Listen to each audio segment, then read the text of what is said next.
Hello दोस्तों, voice with Kushwaha channel पर आप लोगों का स्वागत है। और आज की कहानी बहुत ही इंटरेस्टिंग होने वाली है। और आज की कहानी का नाम है मन का मैल। अरे तेरी बहू अब तक सो रही है और तू रसोई में नाश्ता बना रही है क्या शांति? तूने तो अपने को घर की मालकिन से नौकरानी बना लिया। शांति की पड़ोसिन सुबह सुबह चीनी लेने आई और शांति को काम करता देखकर सहानुभूति दिखाकर चली गई। उसके जाने के बाद शांति फिर से अपने काम में लग गई, पर मन में कहीं पड़ोसिन की बात खटकने लगी। वह सोचने लगी कि पिछले 25 साल से यही तो कर रही है। सुबह का नाश्ता, दोपहर को क्या बनाना है और बाजार से क्या लाना है, बच्चों को क्या पसंद है, इसी में सारा दिन निकल जाता है। घर के बाकी कामों के लिए तो बाई आती ही है, बस बच्चों को अपने हाथ का खाना खिलाने का मजा ही कुछ और है। इतने में सोच में डूबी शांति के हाथ से प्लेट गिर गई तो पति राकेश ने रसोई में आकर कहा, शांति जरा ध्यान से, बच्चे सो रहे हैं। हाँ, गलती से गिर गई। शांति ने प्लेट उठाकर ऊपर रख दी। आज से पहले भी छुट्टी वाले दिन सुबह नाश्ता बनाते हुए कभी कोई बर्तन गिरता तो राकेश यही कहते कि बच्चे सो रहे हैं। बस फर्क इतना था कि तब मेरा बेटा और बेटी सो रहे होते थे और आज बेटा और बहू। आज रविवार था, इसीलिए बच्चे इतनी देर तक सो रहे हैं, वरना रोज तो 9 बजे तक ऑफिस के लिए निकल जाते हैं। तुम इतनी सुबह सुबह रसोई में क्या कर रही हो? इन्होंने रसोई में मेरे पास आकर पूछा। कुछ नहीं जी, आज रविवार है, नितिन और गरिमा की छुट्टी है। सोचा कुछ अच्छा सा नाश्ता बना दूं, बस उसी की तैयारी कर रही हूँ। ओह अच्छा, फिर तो ठीक है। सुनो, मेरे लिए 1 कप चाय बना दो। और अखबार लेकर बैठ गए। इनको चाय देकर मैं फिर रसोई में लग गई। 11 बजे नितिन जागा तो चाय लेने रसोई में आया। माँ 2 कप चाय बना दो। गरिमा भी उठ गई है, बाथरूम गई है। और हाँ माँ, जल्दी तैयार हो जाओ, हम सब फिल्म देखने जा रहे हैं। मैंने पूछना चाहा कि चाय लेने गरिमा क्यों नहीं आई और फिल्म का प्रोग्राम कब बना, पर तब तक नितिन अपने कमरे में जा चुका था। अरे वाह, फिल्म, मज़ा आ गया। आज की छुट्टी का तो आज अच्छा इस्तेमाल हो जाएगा। शांति, मैं तो नहाने जा रहा हूँ और तुम मेरी वह नीली वाली कमीज जरा प्रेस कर देना। राकेश फिल्म की बात सुनकर खुश हो गए और गुनगुनाते हुए नहाने चले गए। मैं अभी रसोई में ही थी कि गरिमा आ गई। अरे मम्मी, आप अभी यहाँ हैं? 1 बजे का शो है, चलिए जल्दी से तैयार हो जाइए, चाय मैं बनाती हूँ। मम्मी, आप वह लाल वाली साड़ी पहनना, वह रंग आप पर बहुत अच्छा लगता है। नितिन भी अब तक रसोई में आ गया था। गरिमा, यह फिल्म का प्रोग्राम कब बना? देखा, मैंने नाश्ते की सारी तैयारी कर रखी थी। मेरी बात पूरी होने से पहले ही गरिमा की जगह नितिन बोल पड़ा। मम्मी, रात को गरिमा ने प्रोग्राम बनाया और फिर इंटरनेट पर ही बुकिंग कर दी। अब प्लीज़ जल्दी चलो ना मम्मी। नितिन ने मेरा हाथ प्यार से पकड़ा और कमरे तक ले आया। बचपन से ही मैं नितिन को कभी किसी बात के लिए मना नहीं कर पाती थी। यहाँ तक कि जब उसने गरिमा को पसंद किया था तब भी मेरी मर्जी न होते हुए भी मैंने हाँ की, ताकि नितिन खुश रह सके। नितिन जितना चुलबुला और बातूनी था, गरिमा उतनी ही शांत थी। मुझे शादी के कुछ ही दिनों में महसूस होने लगा था कि गरिमा नितिन के अधिकतर फैसले खुद लेती थी, चाहे वह किसी के घर का डिनर का हो या कहीं घूमने जाने का। खैर, उस दिन हम चारों ने बहुत मज़ा किया। फिल्म ठीक थी, पर रात को किसी ने खाना नहीं खाया और मुझे सारा नाश्ता अगले दिन काम वाली को देना पड़ा। मेरी मेहनत खराब हुई और मुझे बहुत दुख हुआ। कुछ दिन के बाद पड़ोस में मेरी सहेली गायत्री के पोते का मुंडन था। मैंने सोचा मैं चली जाती हूँ। मैंने राकेश को फ़ोन करके बता दिया कि घर पर ताला लगा हुआ है और मैं पड़ोस में जा रही हूँ। बच्चे तो रात को लेट ही आते हैं, इसलिए उन्हें बताने की ज़रूरत नहीं समझी। कुछ ही देर बाद मेरे फ़ोन पर गरिमा का फ़ोन आया। मम्मी, आप कहाँ हो? घर पर ताला लगा है, मैं जल्दी आ गई। गरिमा, तुम रुको, मैं आती हूँ। मैं घर पहुँची तो देखा कि गरिमा बुखार से तप रही थी। मैंने जल्दी से ताला खोला और उसके कमरे में लिटा दिया। बुखार तेज था तो मैंने बर्फ की पट्टियाँ उसके माथे पर रख दी। थोड़ी देर बाद गरिमा दवा खाकर सो गई। इतने में दरवाजे की घंटी बजी और देखा तो गायत्री थी, जिसका फंक्शन मैं अधूरा छोड़कर आ गई थी। मुझे मेरा पर्स लौटाने आई थी, जो मैं जल्दी जल्दी में उसके घर भूल आई थी। क्या हुआ शांति जी, आप जल्दी जल्दी में निकल आई? गायत्री ने मुझसे पूछा तो मैंने कहा, बस दीदी, बहू घर आ गई थी, थोड़ी तबीयत उसकी ठीक नहीं थी। क्या बात है शांति, तू भी कमाल करती है, बहू घर जल्दी आ गई तो तू सब कुछ बीच में छोड़कर चली आई। अरे उससे कहती कि 2 घर छोड़कर गायत्री के घर में हूँ और आकर चाबी ले जाओ। शांति, मेरी बहू को आए अभी सिर्फ 3 महीने ही हुए हैं और तूने तो उसे सिर पर बिठा लिया है। मुझे देख, 3 बहुएं हैं, उनकी मजाल है कि कोई मुझे कुछ कह दे। सिर से पल्ला तक खिसकने नहीं देती मैं उनका। पर तू भी क्या करेगी, बेटे की पसंद है, सिर पर तो बिठानी ही पड़ेगी। गायत्री दीदी न जाने मुझे कौन सा ज्ञान बांट कर चली गई, पर उनके जाते ही मैं सोच में पड़ गई कि उन्होंने जो कहा वह ठीक था। हर लड़की को शादी के बाद घर की जिम्मेदारियां भी समझनी होती हैं। यह क्या बात हुई, मुझे क्या समझ रखा है गरिमा ने? पर अगर गरिमा की जगह मेरी बेटी खुशी होती तब भी मैं तो सब छोड़कर आ जाती। लेकिन बहुओं को घर का काम तो करना ही होता है।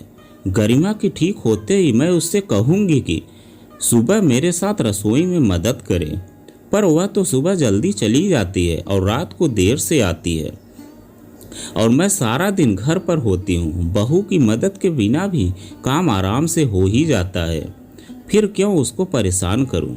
ऐसे विचारों को एक और झटक कर मैं रात के खाने की तैयारी में जुट गई। बहू की तबीयत ठीक नहीं है, उसके लिए कुछ हल्का सा बना देती हूँ और नितिन के लिए बैगन का भरता, उसे बहुत पसंद है। फिर दिमाग के किसी कोने से आवाज़ आई, 2 चीज़ें क्यों बनानी? बहू इतनी भी बीमार नहीं कि भरता न खा सके। पर दिल ने दिमाग को डांट दिया, तबीयत ठीक नहीं है तो हल्का ही खाना बनाती हूँ। रात को नितिन गरिमा के लिए खाना कमरे में ही ले गया। मुझे लगा तबीयत कहीं ज़्यादा खराब न हो जाए, इसीलिए मैं पीछे पीछे कमरे में चली गई। गरिमा सोई हुई थी और खाना एक और रखा था। नितिन लैपटॉप पर कुछ काम कर रहा था। क्या हुआ नितिन, गरिमा ने खाना नहीं खाया? नहीं मम्मी, उसको नींद आ रही थी, मैं कुछ देर में खाना रखने आ रहा था। आप आ गई हो तो प्लीज़ इसे ले जाओ। नितिन फिर लैपटॉप पर काम करने लगा। मुझे बहुत गुस्सा आया। एक तो मैंने उसकी बीमारी देखते हुए अलग से खाना बनाया और गरिमा बिना खाए ही सो गई। गायत्री दीदी ठीक ही कहती है, मैं कुछ ज़्यादा ही कर रही हूँ। मुझे गरिमा की लगाम खींचनी ही पड़ेगी, वरना मेरी कद्र इस घर में ख़त्म हो जाएगी। अगले दिन मैं रसोई में थी, तभी गरिमा तैयार होकर ऑफिस के लिए निकलने लगी। मम्मी, मैं ऑफिस जा रही हूँ। गरिमा, तुम्हारी तबीयत ठीक नहीं है, ऑफिस क्यों जा रही हो? मैंने पूछा। मम्मी, बहुत ज़रूरी मीटिंग है, टाल नहीं सकती। कल भी जल्दी आ गई थी तो काम अधूरा होगा। अपनी बात खत्म किए बिना ही गरिमा ऑफिस चली गई। मुझे बहुत गुस्सा आया कि कैसी लड़की है, अपने आगे किसी को कुछ समझती ही नहीं। घर में हर किसी को अपने तरीके से चलाना चाहती है, घर की कोई जिम्मेदारी नहीं समझती। ऊपर से घर को होटल समझ रखा है। पता नहीं मैं क्या क्या सोचती रही, फिर अपने काम में लग गई। काम खत्म करके मैं गायत्री दीदी के घर चली गई, जिनके पोते का मुंडन कार्यक्रम मैं अधूरा छोड़कर आई थी। सोचा एक बार जाकर शगुन भी दे आऊं। उनकी बहू ने बताया कि माता जी की तबीयत ठीक नहीं है और वे अपने कमरे में हैं। मैं उनके कमरे में ही चली गई। गायत्री दीदी पलंग पर लेटी थी और उनकी दूसरी बहू उनके पैर दबा रही थी। मुझे देखकर उन्होंने अपनी बहू से कहा, चल छुटकी, आंटी के लिए चाय बना ला। उनकी एक आवाज़ पर ही उनकी बहू उठकर रसोई में चली गई। क्या हुआ दीदी, आपकी तबीयत खराब है क्या? मैंने उनसे पूछा। अरे नहीं, कल की थकान है बस, यूँ समझ लो कि आज मेरा आराम करने का मन है। वह मुस्कुराते हुए बोली, तेरी बहू की तबीयत कैसी है? मैंने कहा ठीक है, दीदी ऑफिस गई है। क्या ऑफिस गई? देखो तो जरा, कल तो इतनी तबीयत बीमार थी इसकी कि 2 घर छोड़कर चाबी तक लेने नहीं आ पाई और अपनी सास को भगाया और आज ऑफिस चली गई। सब तेरी ही गलती है शांति, तूने उसे बहुत छूट दे रखी है। अरे देख, मेरी बहुओं को मजाल है कि आवाज़ निकल जाए इनकी मेरे सामने। इतने में छोटी बहू चाय पकौड़े रख कर चली गई। गायत्री दीदी ने बात आगे शुरू की। देख शांति, मैंने दुनिया देखी है, इन बहुओं को सिर पर बिठाएगी तो एक दिन पछताएगी। तेरे बेटे को तुझसे दूर कर देगी। वे बोले जा रही थी और मैं श्रोता बनकर उनकी बातें सुने जा रही थी। दर्द से सिर फटने लगा था। वे बोले जा रही थी, शांति मेरी बहन भी तेरी ही तरह बड़ी सीधी है। आज देखो उसको, बहुओं ने पूरा घर अपने हाथ में ले लिया। उन्होंने चाय पीनी शुरू कर दी।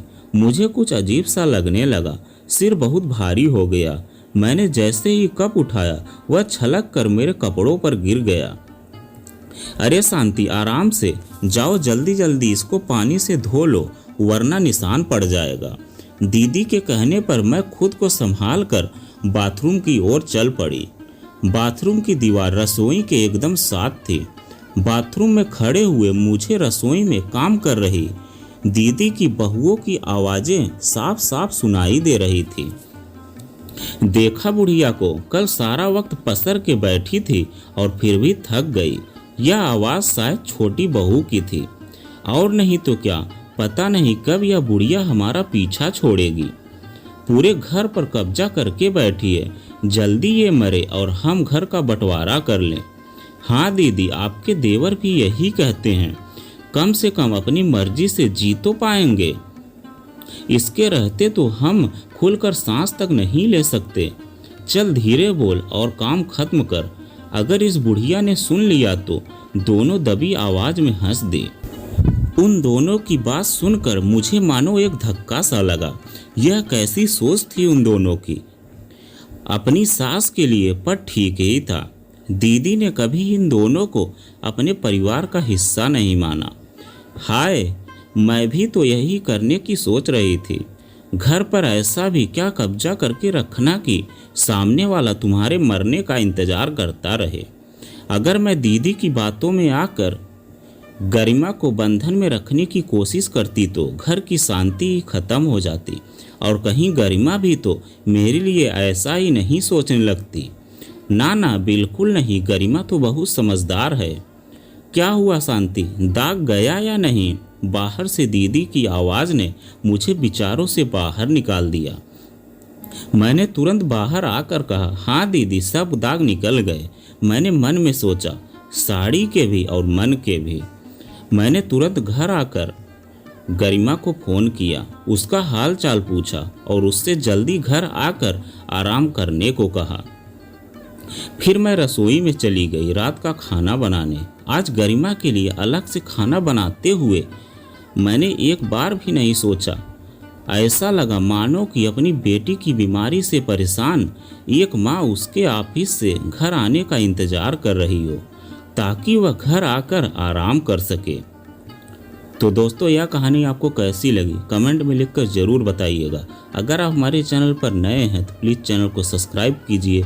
अगर आप हमारे चैनल पर नए हैं तो प्लीज़ चैनल को सब्सक्राइब कीजिए और वीडियो को एक लाइक ज़रूर कीजिए, क्योंकि आपको इस चैनल पर ऐसी ही कहानी देखने को मिलती रहेंगी।